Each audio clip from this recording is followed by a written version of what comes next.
Hey everyone, Shane here with ROA Off-Road. Today I want to go over some details on the Truma.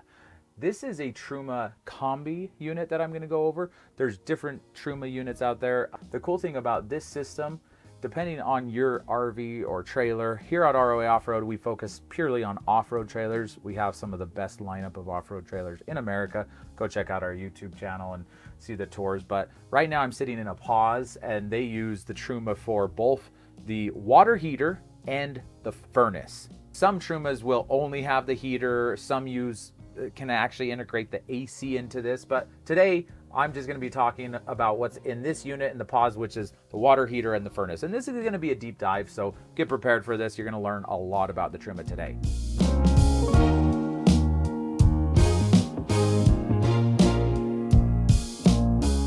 And if you like this video, please go check out our other videos and subscribe, because we're always trying to bring a lot of value. But so to start with the Truma, it's a clock, which is nice. This is not the correct time, so I'm going to set the time in a second, but you can see the flashing. That's where you're at. So you just turn this knob to the right, and now it's flashing there. It's flashing, flashing, flashing. And the way you select is by pressing this button. And so now we want to do the time. I think it's about 11 a.m. So let's go like this. I think it's 11:05. So now we got the time set. And now if I go back, my clock is working. And that's the back button right there. So it's pretty easy to operate. Now there's a picture of a little RV you can see right here. And in that RV is a little thermostat. So that is your furnace. So you select it and then you move the temperature. It always starts at 40. And you go all the way up and set your temperature to 70 degrees. Now make sure you don't just leave it there. You got to select it. If you don't select it, it won't actually do the temperature. It will just go back to where it was previously. So we go down here, and if we go back and we go back onto it, it's back to 73. It didn't go to 70. So I have to go to 70 and select it. Now people ask, how do you turn it off? It's kind of a little annoying. You actually have to go all the way down and click off. And once again, you have to select it. Always select it. Now, when you do turn on the furnace, you'll see a little flame right there, and it will start flashing, and it will ignite. And that's when you'll hear the furnace. It will kick on. Very, very quiet, though. These units are the quietest furnaces I've ever experienced in a trailer. If it doesn't have propane or there's an issue, it will throw out an error code and it won't start. So I'm going to turn the heater off, and then I'm going to move over from the little RV over to this little symbol. Now this is a symbol of little lines. It's water, and then there's a little thermostat there, which is your hot water. So you're going to click on this, and you're going to have a few different options. You have eco, you have hot, and that's going to be the hottest setting to get your water pretty hot. And then you'll have a boost. This does take more energy and propane. So typically what I'm doing is I'm setting it to hot. I'm selecting, and then that's going to get your water nice and warm for your shower.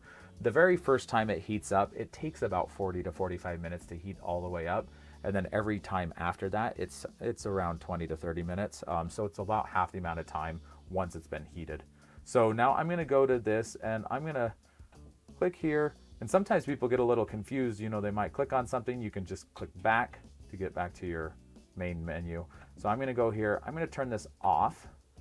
And then I'm going to go over here. There's a little symbol here, a little picture, and it looks like a bottle and a lightning bolt.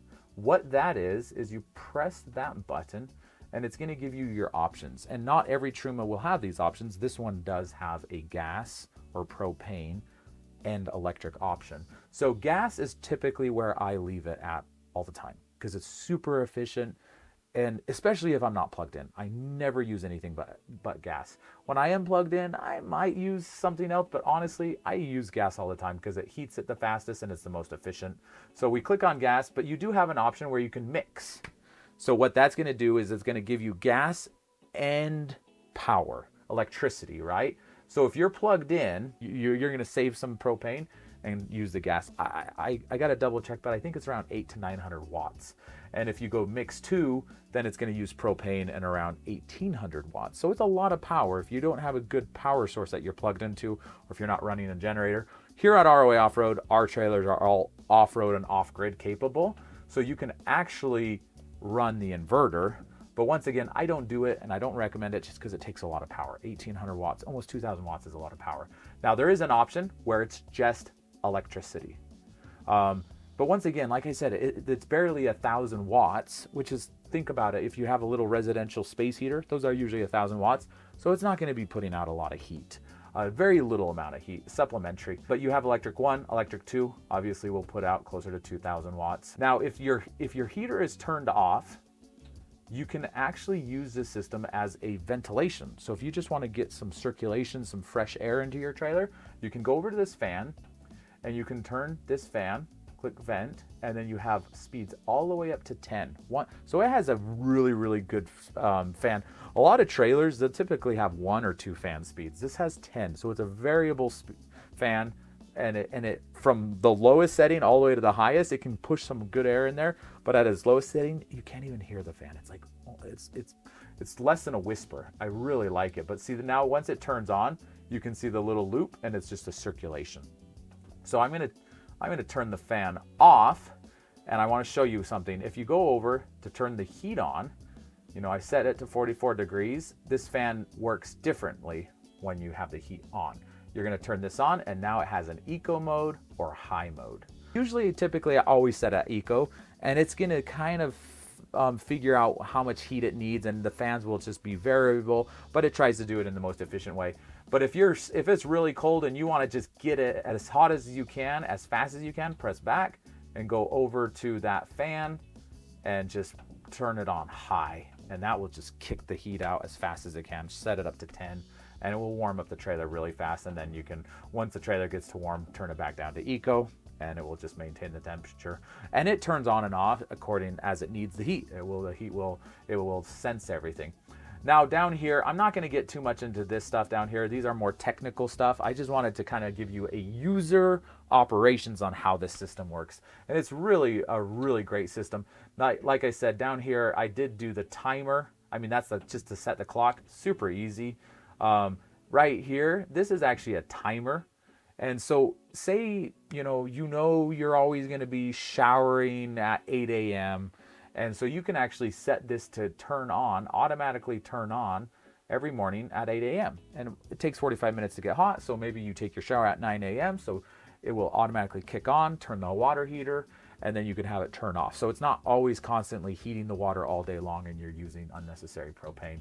Over here, we go down to this little tool icon, and this is your settings. And through here, break out that manual and read. The offset has to do with temperature.